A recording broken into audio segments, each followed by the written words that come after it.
Hello, good morning dear friends, dear students. Yesterday or in last video we have seen about the differential amplifier and basics of the operational amplifier.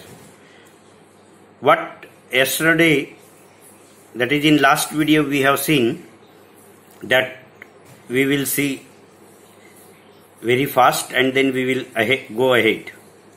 We have seen what is the operational amplifier. We have also seen this operational amplifier symbol, its configuration and IC. This is the operational amplifier connection which we have already seen, and this is the IC mu A741 or LM741 operational amplifier IC, block schematic and its pin configuration, 8 pin IC. Basics of the differential amplifier we have seen. Differential amplifier is an amplifier which amplifies the difference of the two input signals, that is V0 is equal to A into V plus minus V minus or V1 minus V2. V0 is equal to AD into VD is the differential amplifier. This is the equivalent circuit model in the linear region of a amplifier, differential amplifier. This we have already seen. The saturation limits, output limits of the differential amplifier. This is the equivalent diagram of the operational amplifier, where input resistance RID is shown here. The output voltage source A into VID is shown here, where A is the open loop gain and R0 is the output resistance. And inverting terminal, non-inverting terminal and output terminal, that we have seen. And what is the inside circuitry of the operational amplifier, that also seen. The output is in phase and output out of phase by 180 degree. Common emitter amplifier, which we have seen for the use in the different operational amplifier. And this is the differential amplifier. This is single input balance output differential amplifier, where emitter is coupled through a resistance RE or R3.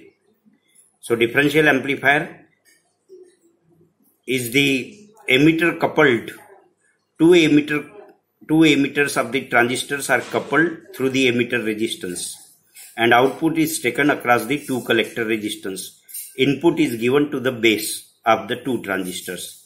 So this is the basic differential amplifier, which we have seen the currents through the differential amplifier and voltages through the differential amplifier of the differential amplifier.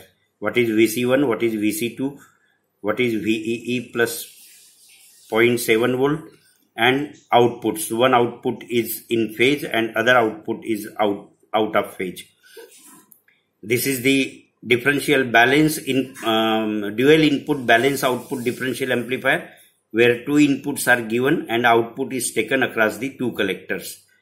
And this is the circuit which is used in the operational amplifier as a first stage and second stage of the differential operational amplifier. First and second stage used in the operational amplifier are the differential amplifiers. This is single-ended differential amplifier, where output is taken only at one collector, other collector is grounded. So this is called as dual input single-ended output. And this is the inside circuitry which you can look here of the operational amplifier that we have seen. First stage is the differential amplifier. Second stage is the additional differential amplifier, called as the additional gain stage, because operational amplifier have to maintain the high open loop gain. Ideally it is infinite. And third is the level shifter stage, and fourth is the output driver stage. Inverting input, non-inverting input and output terminal. And this is the LM741 operational amplifier circuit. You can see here, this is the circuit diagram. No need to go the details of this circuit diagram, because you have to study only the basics of the operational amplifier.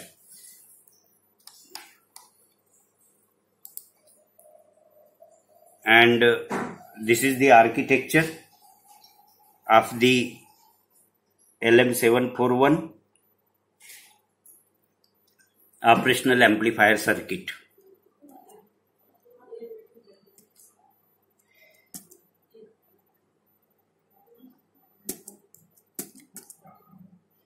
This is ideal op-amp which we have seen, non-inverting, inverting input, and AOL shown here is the open loop gain.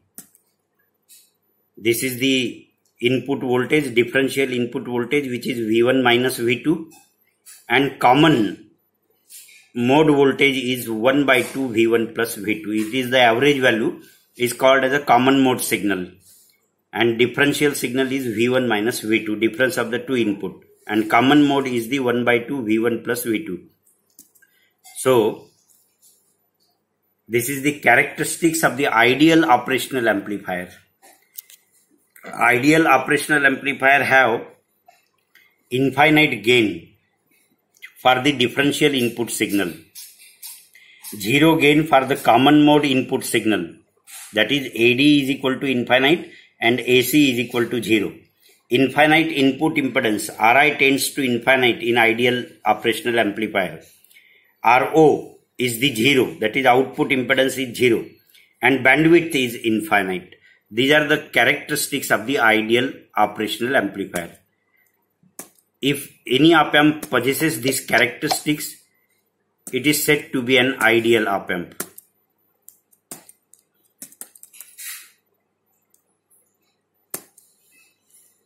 Then next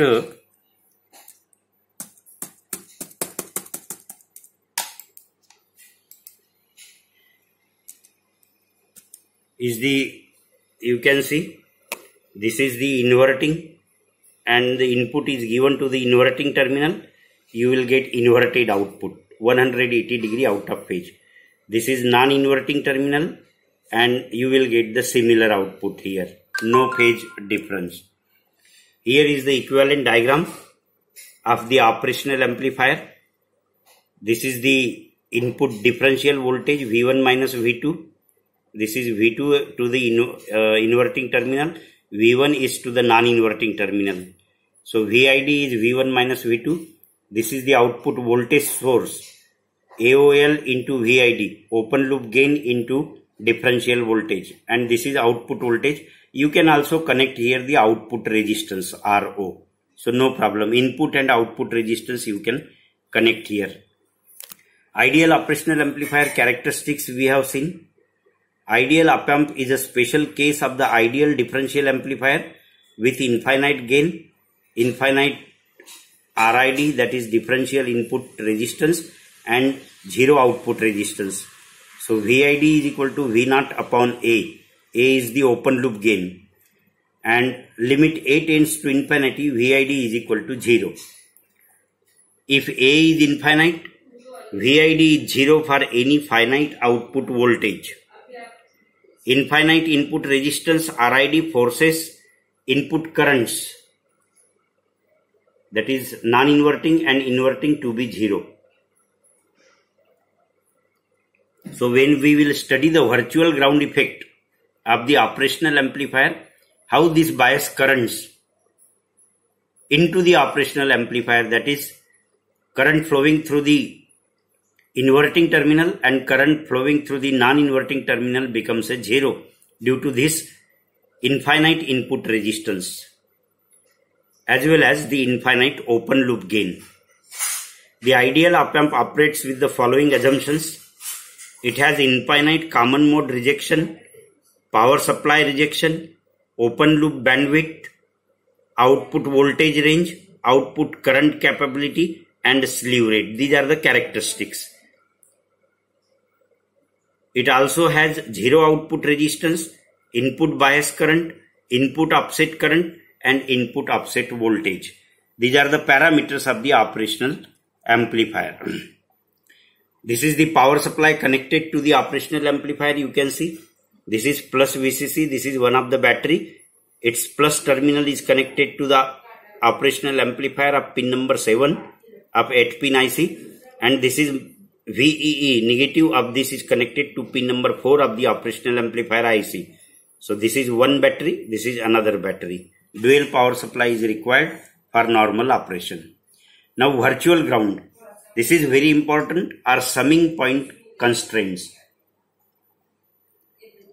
Operational amplifier are almost always used with negative feedback because it is amplifier and we use the negative feedback in the amplifier, while in oscillators we use the positive feedback. So here also we use the negative feedback, in which part of the output signal is returned to the input in opposition to the source signal. So VF is the feedback signal and VS is the source signal. Then VS and VF should be of opposite polarity. This is called as negative feedback. In a negative feedback system, the ideal op-amp output voltage attains the value needed to force the differential input voltage and input current to 0. We call this fact the summing point constraint or virtual ground concept. Again, once try to understand what is virtual ground. I can explain. If supposed to be a positive terminal is grounded, then the negative terminal is also said to be a virtually grounded, because there are two reasons. One is the input impedance infinite, therefore another terminal is grounded, and open loop gain is also infinite. Therefore virtual ground will be at the other terminal appears. In a negative feedback system, the ideal op-amp output voltage attains the value needed to force the differential input voltage and input current to 0. We call this fact is the summing point constraint or virtual ground concept. Here you can see these two conditions give rise to a virtual ground, where the voltages at both the inputs are maintained at exactly same level. Let us say V1 is the non-inverting voltage and V2 is the inverting voltage.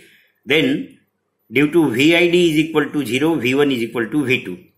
And why VID is equal to 0? Because of high input, high open loop gain and high input impedance. To achieve this condition, a feedback circuit between the output and the inverting input terminal of the op-amp is necessary.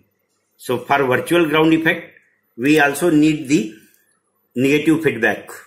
So with feedback we can say virtual ground. Otherwise in open loop case it is not affected.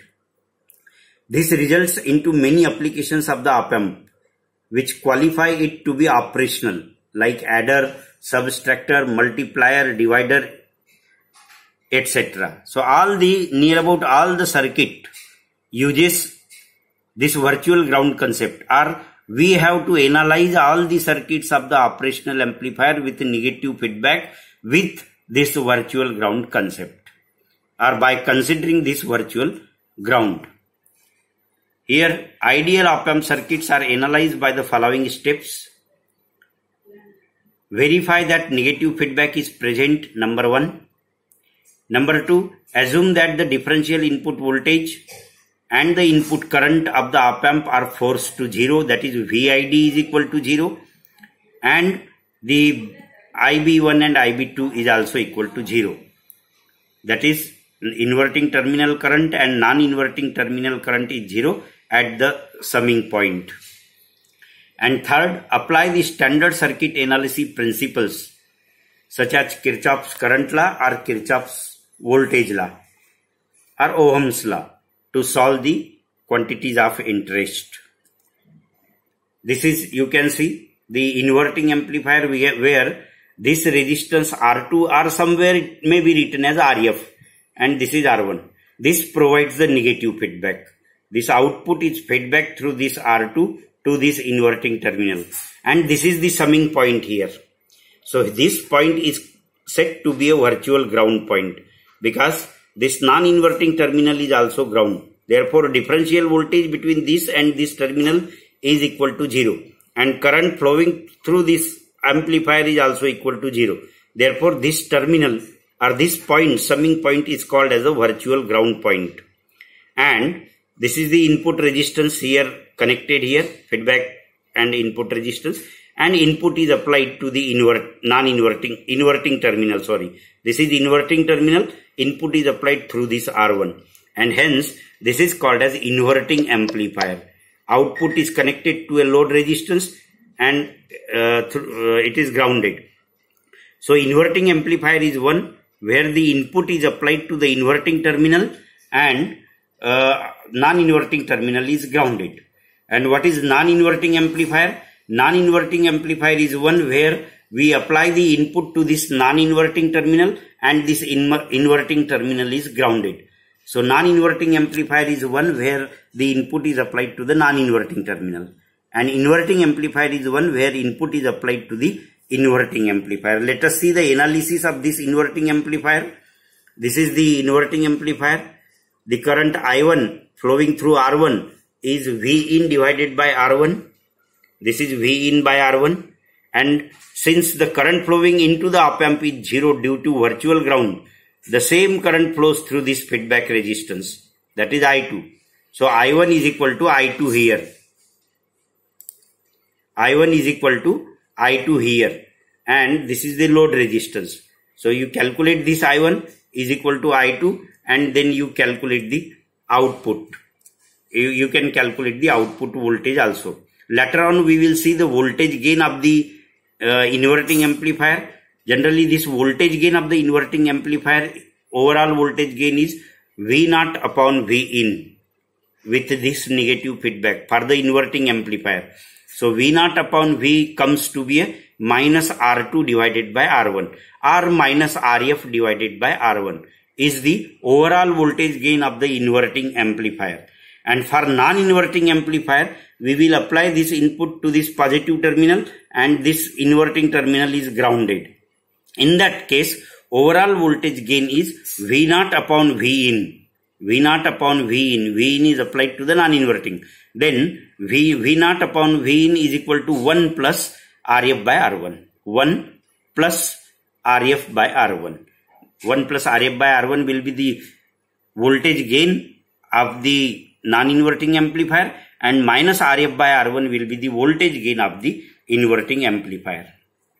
Now one more important factor comes across this operational amplifier, that is slew rate. So what is the slew rate? Is the rate of change of output voltage with respect to time is called as the slew rate. For slew rate, the capacitive effect is considered. Here R1 and C1 are shown. You can see input here, step input is given, and this is the output. So we can calculate the slew rate here. This is the step input, this is the output. So linear RC step response, the slope of the step response is proportional to the final value of the output. That is, if we apply a larger input step, the output rises more rapidly. If V in doubles, the output signal doubles at every point. Therefore, two-fold increase in the slope. But the problem in real op amp is this slope cannot exceed a certain limit. You can see, to calculate this slew rate, we can connect this capacitor here. This is the input applied and this is the output. RAM type output you will get, somewhere exponential output you will get, and you can calculate the dV0 upon dVt, change in time with change in this voltage. In the above case, if the input is too large, output of the op amp cannot be changed than the limit, causing a ramp waveform. This is the table, shows the comparison between the ideal and practical op amp. Bias current, that is inverting current and non-inverting current to the operational amplifier, ideally it is 0, practically it is greater than 0, and its value about 0.012 to 80 nanoampere. In case of IC 741, these practical values you will get it. Then input resistance, ideally it is infinite. For ideal op-amp it is infinite. Practically it is finite. And for 741, let us say to be a 2 into 10 to the power 5. 2 mega ohm to 10 to the power 5 mega ohms. Output resistance is 0. Practically it is greater than 0. And it is from 25 ohms to about 1 kilo ohms. For 741 it is 75, around 75 ohms. Differential gain, ideally it is infinite, that is AD. And practically it is finite. It is about 2 into 10 to the power 5 is the gain, overall gain of the operational amplifier for 741 IC, 2 into 10 to the power 5. And current saturation are the infinite in case of the ideal, while in practical it is finite, and it is up to 2 to 30 milliampere. So this is the table, shows the ideal characteristics of the operational amplifier and its practical value, sample value, practical values of the operational amplifier. This is the two input nodes are shown here. This is the positive supply plus 15 volt given here, and this is the negative supply minus 15 volt given here, and this is inverting terminal, and this is non-inverting terminal. Pin number 2, pin number 3. This is pin number 7 where this positive supply is given. This is pin number 4 where negative supply is given. Pin number 1 and 5 is left here because it is used for the null offset. Pin number 6 is the output. This is 8 pin operational amplifier IC, let us say 741. 741, this is balance 1 and balance 2 written here, that is null offset. And the input is applied to the inverting terminal, pin number 2. This input is applied. And output is taken through the pin number 6, which can be observed on the CRO also. And this is the load resistance connected here. So this is the circuit diagram used with the operational amplifier for inverting amplifier. So open loop, in open loop case R2 is infinite, R1 is equal to 0.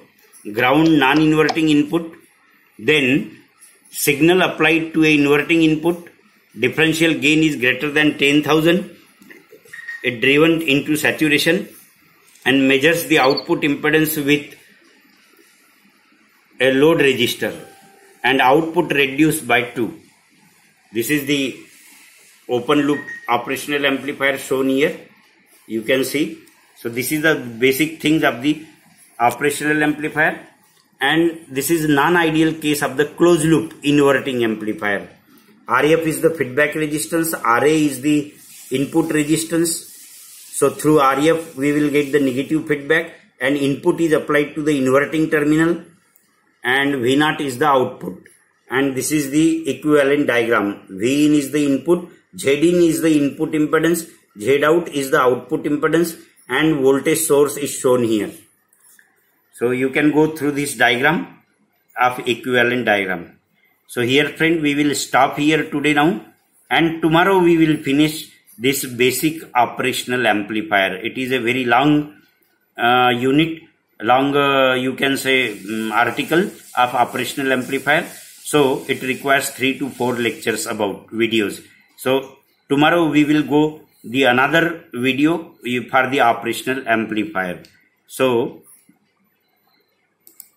thank you very much for listening this video, and go through the details of the operational amplifier through the K.R. Botkar integrated circuits by K.R. Botkar, or you can also go through the D. Roy and Chowdhury of the linear integrated circuits.